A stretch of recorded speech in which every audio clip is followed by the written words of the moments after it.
بسم الله الرحمن الرحيم سبحان الذي أسرى بعبده ليلا من المسجد الحرام إلى المسجد الأقصى الذي باركنا حوله لنريه من آياتنا إنه هو السميع البصير وآتينا موسى الكتاب وجعلناه هدى لبني إسرائيل ألا تتخذوا من دوني وكيلا ذرية من حملنا مع نوح إنه كان عبدا شكورا وقضينا إلى بني إسرائيل في الكتاب لتفسدن في الأرض مرتين ولتعلن علوا كبيرا فإذا جاء وعد أولاهما بعثنا عليكم عبادا لنا أولي بأس شديد فجاسوا خلال الديار وكان وعدا مفعولا ثم رددنا لكم الكرة عليهم وأمددناكم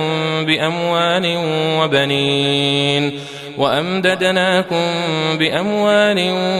وبنين وجعلناكم أكثر نفيرا إن أحسنتم لأنفسكم وإن أسأتم فلها فإذا جاء وعد الآخرة ليسوءوا وجوهكم وليدخلوا المسجد كما دخلوه أول مرة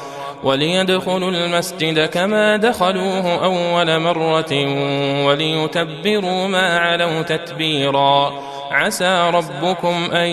يرحمكم وإن عدتم عدنا وجعلنا جهنم للكافرين حصيرا إن هذا القرآن يهدي للتي هي أقوم ويبشر المؤمنين الذين يعملون الصالحات أن لهم أجرا كبيرا وأن الذين لا يؤمنون بالآخرة أعتدنا لهم عذابا أليما ويدعو الإنسان بالشر دعاءه بالخير وكان الإنسان عجولا وجعلنا الليل والنهار آيتين فمحونا آية الليل وجعلنا آية النهار مبصرة لتبتغوا فضلا من ربكم ولتعلموا عدد السنين والحساب وكل شيء فصلناه تفصيلا وكل إنسان ألزمناه طائره في عنقه ونخرج له يوم القيامة كتابا يلقاه منشورا اقرأ كتابك كفى بنفسك اليوم عليك حسيبا من اهتدى فإنما يهتدي لنفسه ومن ضل فإنما يضل عليها ولا تزر وازرة وزر أخرى وما كنا معذبين حتى نبعث رسولا وإذا أردنا أن نهلك قرية أمرنا متر فيها ففسقوا فيها فحق عليها القول فدمرناها تدميرا وكم أهلكنا من القرون من بعد نوح وكفى بربك بذنوب عباده خبيرا بصيرا من كان يريد العاجلة عجلنا له فيها ما نشاء لمن نريد ثم جعلنا له جهنم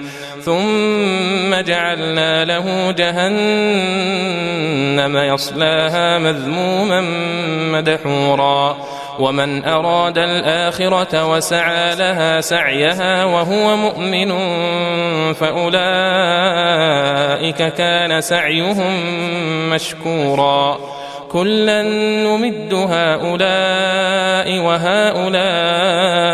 من عطاء ربك وما كان عطاء ربك محظورا انظر كيف فضلنا بعضهم على بعض وللآخرة أكبر درجات وأكبر تفضيلا لا تجعل مع الله إلها آخر فتقعد مذموما مخذولا وقضى ربك ألا تعبدوا إلا إياه وبالوالدين إحسانا إما يبلغن عندك الكبر أحدهما أو كلاهما فلا تقل لهما أف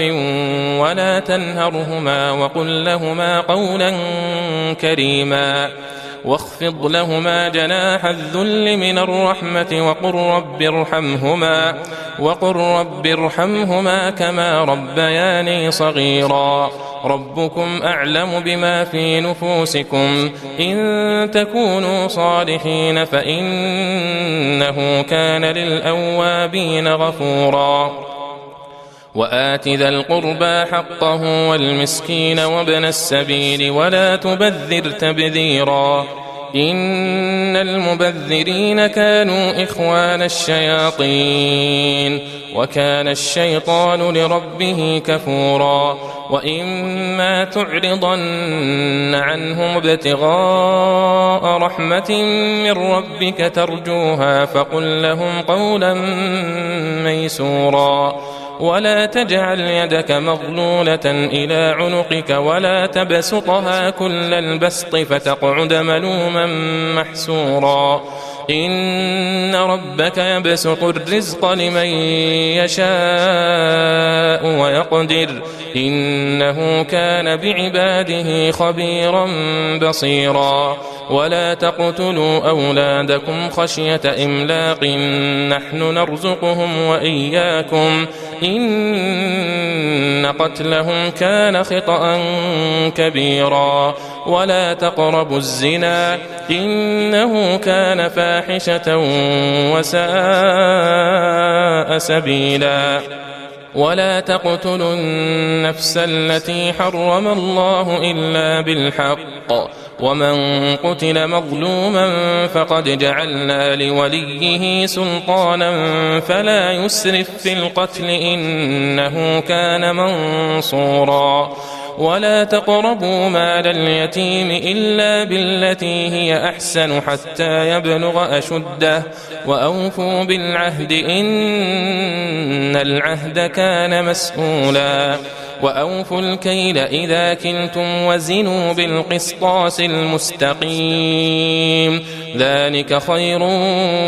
وأحسن تأويلا ولا تقف ما ليس لك به علم إن السمع والبصر والفؤاد كل أولئك كان عنه مسؤولا ولا تمش في الأرض مرحا إنك لن تخرق الأرض ولن تبلغ الجبال طولا كل ذلك كان سيئه عند ربك مكروها ذلك مما أوحى إليك ربك من الحكمة ولا تجعل مع الله إلها آخر فتلقى في جهنم ملوما مدحورا أفأصفاكم ربكم بالبنين واتخذ من الملائكة إناثا إنكم لتقولون قولا عظيما ولقد صرفنا في هذا القرآن ليذكروا وما يزيدهم إلا نفورا قل لو كان معه آلهة كما يقولون إذا لابتغوا إلى ذي العرش سبيلا سبحانه وتعالى عما يقولون علوا كبيرا تسبح له السماوات السبع والأرض ومن فيهن وإن من شيء إلا يسبح بحمده ولكن لا تفقهون تسبيحهم إنه كان حليما غفورا وإذا قرأت القرآن جعلنا بينك وبين الذين لا يؤمنون بالآخرة حجابا مستورا وجعلنا على قلوبهم أكنة أن يفقهوه وفي آذانهم وقرا وإذا ذكرت ربك في القرآن وحده ولوا على أدبارهم نفورا نحن أعلم بما يستمعون به إذ يستمعون إليك وإذ هم نجوى إذ يقول الظالمون إن تتبعون إلا رجلا مسحورا انظر كيف ضربوا لك الأمثال فضلوا فلا يستطيعون سبيلا وقالوا أئذا كنا عظاما ورفاتا أئنا لمبعوثون خلقا جديدا قل كونوا حجارة أو حديدا أو خلقا مما يكبر في صدوركم فسيقولون من يعيدنا قل الذي فطركم أول مرة فسينغضون إليك رؤوسهم ويقولون متى هو قل عسى أن يكون قريبا يوم يدعوكم فتستجيبون بحمده وتظنون إن لبثتم إلا قليلا وقل لعبادي يقولوا التي هي أحسن إن الشيطان ينزغ بينهم إن الشيطان كان للإنسان عدوا مبينا ربكم أعلم بكم إن يشأ يرحمكم أو إن يشأ يعذبكم وما أرسلناك عليهم وكيلا وربك أعلم بمن في السماوات والأرض ولقد فضلنا بعض النبيين على بعض وآتينا داود زبورا قل ادعوا الذين زعمتم من دونه فلا يملكون كشف الضر عنكم ولا تحويلا أولئك الذين يدعون يبتغون إلى ربهم الوسيلة أيهم أقرب ويرجون رحمته ويخافون عذابه إن عذاب ربك كان محذورا وإن من قرية إلا نحن مهلكوها قبل يوم القيامة أو معذبوها عذابا شديدا كان ذلك في الكتاب مسطورا وما منعنا أن نرسل بالآيات إلا أن كذب بها الأولون وآتينا ثمود الناقة مبصرة فظلموا بها وما نرسل بالآيات إلا تخويفا وإذ قلنا لك إن ربك أحاط بالناس وما جعلنا الرؤيا التي أريناك إلا فتنة للناس والشجرة الملعونة في القرآن ونخوفهم فما يزيدهم إلا طغيانا كبيرا وإذ قلنا للملائكة اسجدوا لآدم فسجدوا إلا إبليس قال أأسجد لمن خلقت طينا قال أرأيتك هذا الذي كرمت علي لئن أخرتني إلى يوم القيامة لأحتنكن ذريته إلا قليلا قال اذهب فمن تبعك منهم فإن جهنم جزاؤكم جزاء موفورا واستفزز من استطعت منهم بصوتك وأجلب عليهم بخيلك ورجلك وشاركهم في الأموال والأولاد وعدهم وما يعدهم الشيطان إلا غرورا إن عبادي ليس لك عليهم سلطان وكفى بربك وكيلا ربكم الذي يزجي لكم الفلك في البحر لتبتغوا من فضله إنه كان بكم رحيما وإذا مسكم الضر في البحر ضل من تدعون إلا إياه فلما نجاكم إلى البر أعرضتم وكان الإنسان كفورا أفأمنتم أن يخسف بكم جانب البر أو يرسل عليكم حاصبا ثم لا تجدوا لكم وكيلا أم أمنتم أن يعيدكم فيه تارة أخرى فيرسل عليكم قاصفا من الريح فيغرقكم بما كفرتم ثم لا تجدوا لكم علينا به تبيعا ولقد كرمنا بني آدم وحملناهم في البر والبحر ورزقناهم من الطيبات وفضلناهم على كثير ممن خلقنا تفضيلا يوم ندعو كل أناس بإمامهم فمن أوتي كتابه بيمينه فأولئك يقرؤون كتابهم ولا يظلمون فتيلا ومن كان في هذه أعمى فهو في الآخرة أعمى وأضل سبيلا وإن كادوا ليفتنونك عن الذي أوحينا إليك لتفتري علينا غيره وإذا لاتخذوك خليلا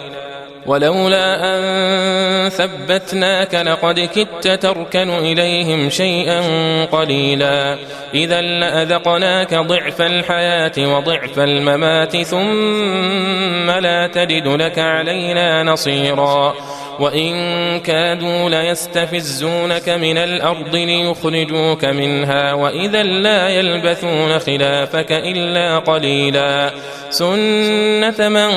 قد أرسلنا قبلك من رسلنا ولا تجد لسنتنا تحويلا أقم الصلاة لدلوك الشمس إلى غسق الليل وقرآن الفجر إن قرآن الفجر كان مشهودا ومن الليل فتهجد به نافلة لك عسى أن يبعثك ربك مقاما محمودا وقل رب أدخلني مدخل صدق وأخرجني مخرج صدق واجعل لي من لدنك سلطانا نصيرا وقل جاء الحق وزهق الباطل إن الباطل كان زهوقا وننزل من القرآن ما هو شفاء ورحمة للمؤمنين ولا يزيد الظالمين إلا خسارا وإذا أنعمنا على الإنسان أعرض ونأى بجانبه وإذا مسه الشر كان يئوسا قل كل يعمل على شاكلته فربكم أعلم بمن هو أهدى سبيلا ويسألونك عن الروح قل الروح من أمر ربي وما أوتيتم من العلم إلا قليلا ولئن شئنا لنذهبن بالذي أوحينا إليك ثم لا تجد لك به علينا وكيلا إلا رحمة من ربك إن فضله كان عليك كبيرا قل لئن اجتمعت الإنس والجن على أن يأتوا بمثل هذا القرآن لا يأتون بمثله ولو كان بعضهم لبعض ظهيرا ولقد صرفنا للناس في هذا القرآن من كل مثل فأبى أكثر الناس إلا كفورا وقالوا لن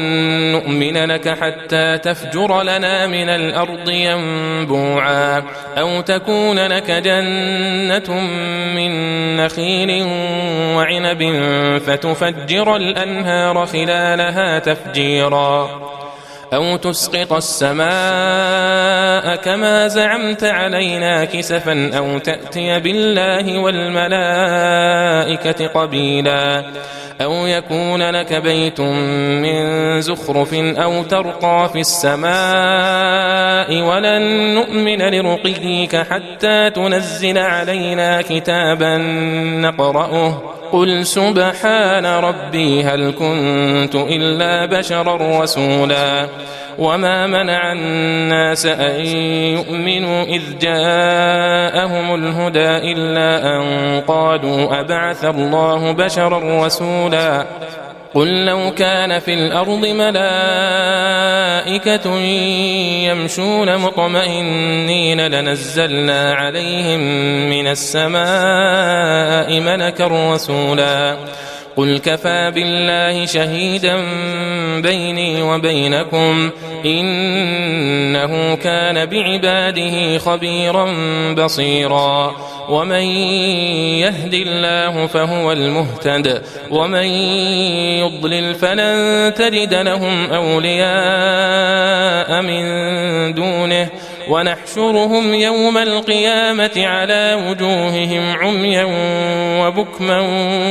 وصما مأواهم جهنم كلما خبت زدناهم سعيرا ذلك جزاؤهم بأنهم كفروا بآياتنا وقالوا أئذا كنا عظاما ورفاتا أئنا لمبعوثون خلقا جديدا أولم يروا أن الله الذي خلق السماوات والأرض قادر على أن يخلق مثلهم وجعل لهم أجلا لا ريب فيه فأبى الظالمون إلا كفورا قل لو أنتم تملكون خزائن رحمة ربي إذا لأمسكتم خشية الإنفاق وكان الإنسان قتورا ولقد آتينا موسى 9 آيات بينات فاسأل بني إسرائيل إذ جاءهم فقال له فرعون إني لأظنك يا موسى مسحورا قال لقد علمت ما أنزل هؤلاء إلا رب السماوات والأرض بصائر وإني لأظنك يا فرعون مثبورا فأراد أن يستفزهم من الأرض فأغرقناه ومن معه جميعا وقلنا من بعده لبني إسرائيل اسكنوا الأرض فإذا جاء وعد الآخرة جئنا بكم لفيفا وبالحق أنزلناه وبالحق نزل وما أرسلناك إلا مبشرا ونذيرا وقرآنا فرقناه لتقرأه على الناس على مكث ونزلناه تنزيلا قل آمنوا به أو لا تؤمنوا إن الذين أوتوا العلم من قبله إذا يتلى عليهم يخرون للأذقان سجدا ويقولون سبحان ربنا إن كان وعد ربنا لمفعولا ويخرون للأذقان يبكون ويزيدهم خشوعا قل ادعوا الله أو ادعوا الرحمن أيما تدعوا فله الأسماء الحسنى ولا تجهر بصلاتك ولا تخافت بها وابتغ بين ذلك سبيلا وقل الحمد لله الذي لم يتخذ ولدا ولم يكن له شريك في الملك ولم يكن له ولي من الذل وكبره تكبيرا.